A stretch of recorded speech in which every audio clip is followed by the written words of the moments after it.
Alors, donc, moi, je m'appelle Zéline Lacan, j'ai 19 ans, et donc, je viens de la région de Liège, en Belgique. Et donc, pour l'instant, je suis à Washington, en tant que fille au père. Donc, voilà.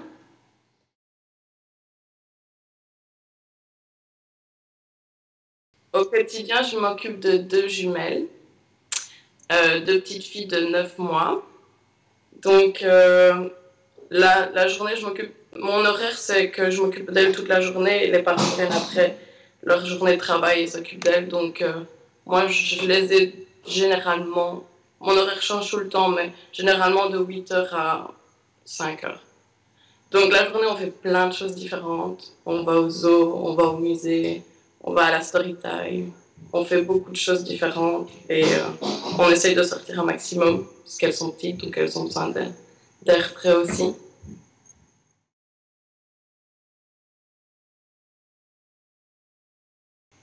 Ah, le soir, bon, moi j'ai rencontré beaucoup de filles au père ici, donc on sort un peu, on va boire un verre, on va manger au restaurant.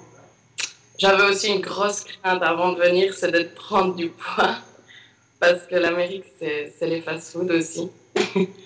Donc, je vais aussi à la gym. Je me suis inscrite dans une salle de sport, donc j'essaye de faire ça aussi le soir. Et sinon, voilà, j'essaie un peu de sortir de la maison aussi, de voir autre chose, découvrir un peu Washington, parce qu'il y a beaucoup de choses à faire ici. Et que c'est très, très intéressant. Il y a toujours quelque chose qui se passe, il y a toujours quelque chose à découvrir. Donc, un musée, tous les musées sont gratuits ici. Donc, on peut aller faire tous les musées sans payer 1 euro, 1 dollar, pardon. Et donc j'essaie de vraiment découvrir un maximum Washington et un peu découvrir le week-end d'autres villes en voyageant un peu plus.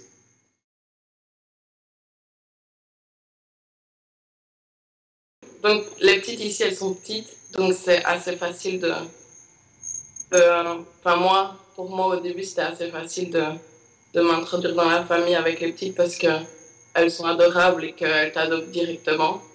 Et elles ont Et, quel âge? pardon, Elles ont quel âge? 9 mois. 9 mois. Elles avaient 7 mois, donc, enfin, c'est beaucoup plus facile quand elles sont petites. Comme ça, on n'a pas besoin de se faire adopter par elles, entre guillemets, Oui. parce qu'elles réalisent pas encore. Mais bon, maintenant, elles me reconnaissent, elles savent qui je suis, elles savent que la journée, je m'occupe d'elles et tout ça. Donc,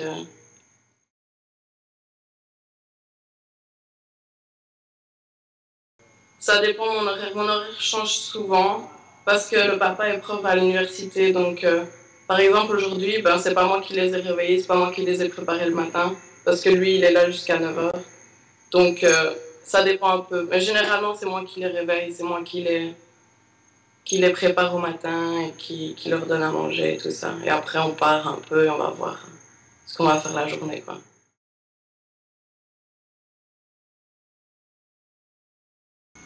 Au début, la première semaine, ils avaient une nounou, en fait, avant que je vienne. Donc, la première semaine, il y a eu une semaine de transition où j'ai travaillé avec la nounou. Et elle m'a expliqué comment elle travaillait et comment ça se passait pour elle.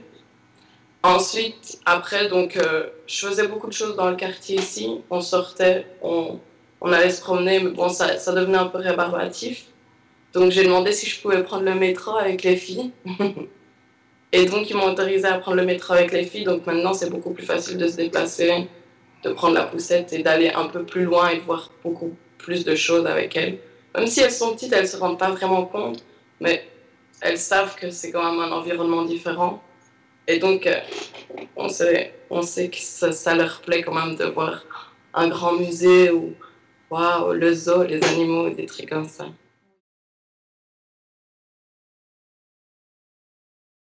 Il faut prendre des habitudes qu'on n'avait pas avant.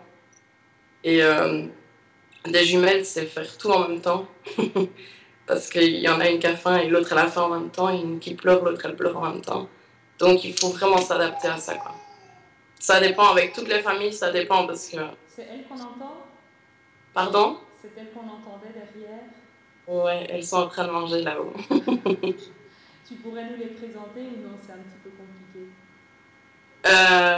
Oui, je pourrais. Attendez, je vais aller juste monter alors. Pas de problème. Alors, Voilà. Ça, c'est où tu vis, je suppose. oui, ça c'est le basement. Jean-Jacques, Jean-Jacques, est-ce que je peux présenter les petites à la vidéo?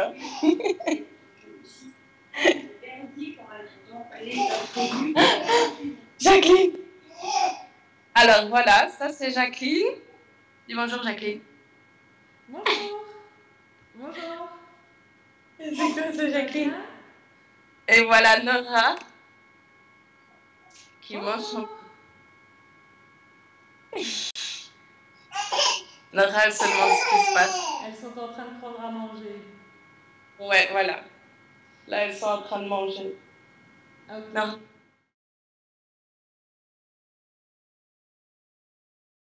Souci principal avant de venir, Oui. parce qu'on ne peut pas marcher avec toutes les familles. Il faut vraiment trouver une famille avec qui ça fonctionne pour vous. Moi, j'ai trouvé la famille avec qui je m'entends bien, avec qui j'ai pas de problème. Et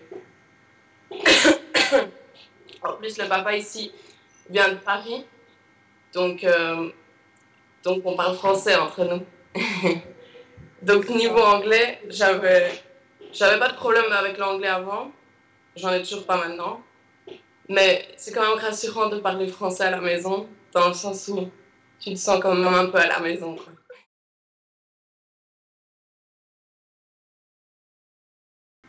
Je parle anglais avec la maman et français avec le papa.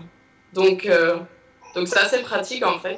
Parce que s'il y a quelque chose que je sais pas dire ou quoi, vous allez me dire c'est ce mot-là ou c'est ça.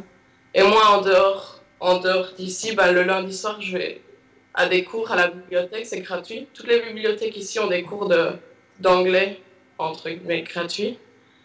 Parce que moi ça s'appelle des cours de conversation, c'est-à-dire qu'on s'assied pendant 2 heures et il y a d'autres personnes qui sont pas bilingues, qui sont pas des native speakers qui parlent avec toi pendant 2 heures. Donc, tu es obligé de parler anglais, quoi.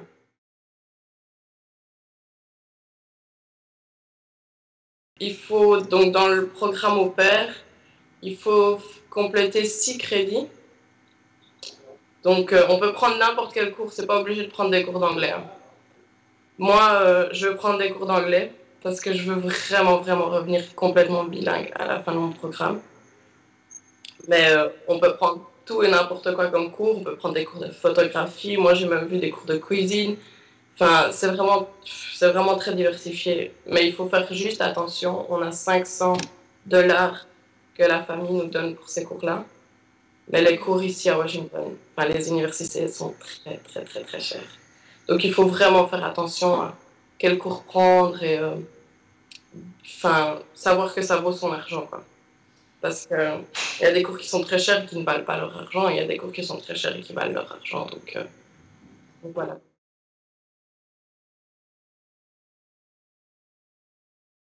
Oui. Donc les 3 premiers jours, on est arrivé à Washington. Donc, moi, je vis à Washington, donc j'ai encore vu que cette ville-ci, c'est ça qui est dommage. L'orientation se fait à Washington. Donc moi, j'étais avec 4 autres filles et Chris, donc la coordinatrice ici, donc nous fait 3 jours d'orientation où elle nous explique bien tout et tout et tout ce qu'il faut savoir, quoi. On n'a pas zappé aucun sujet, on n'a pas été plus vite sur quoi que ce soit. Elle nous a tout expliqué en détail, tout ce qu'on devait savoir, donc c'est vraiment très bien fait. On a vraiment suivi jusqu'à ce qu'on nous mette dans nos familles, quoi. Et donc, on a eu des cours de premier secours aussi, très important parce que ici, la législation veut qu'on ait un diplôme de premier secours pour pouvoir s'occuper des petites, enfin des enfants. Et, donc, ouais, c'est vraiment très intéressant.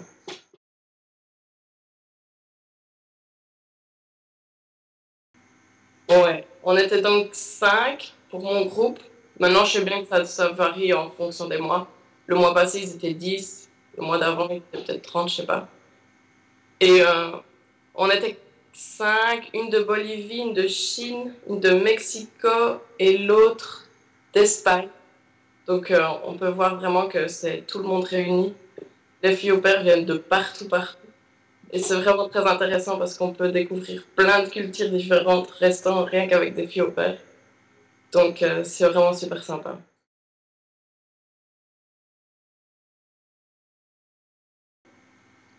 Je suis en contact encore avec deux d'entre elles parce qu'elles vivent ici sur la région. Et bon, c'est difficile de se voir parce qu'il y en a une que je suis en contact avec elle, mais elle vit à New Mexico. Donc c'est pas la porte à côté. Et on prend toujours des nouvelles, on s'envoie des mails de temps en temps. Mais bon, c'est pas facile de rester vraiment en contact vu que c'est très loin et que... Pas celle de Californie, donc la chinoise qui est tombée en Californie m'a dit «Oh, tu peux venir me rendre visite quand tu veux». Donc voilà quoi, c'est vraiment sympa. Et puis j'ai rencontré d'autres filles au pair par après, et maintenant je me suis vraiment créé un groupe d'amis. Donc donc c'est vraiment, vraiment sympa.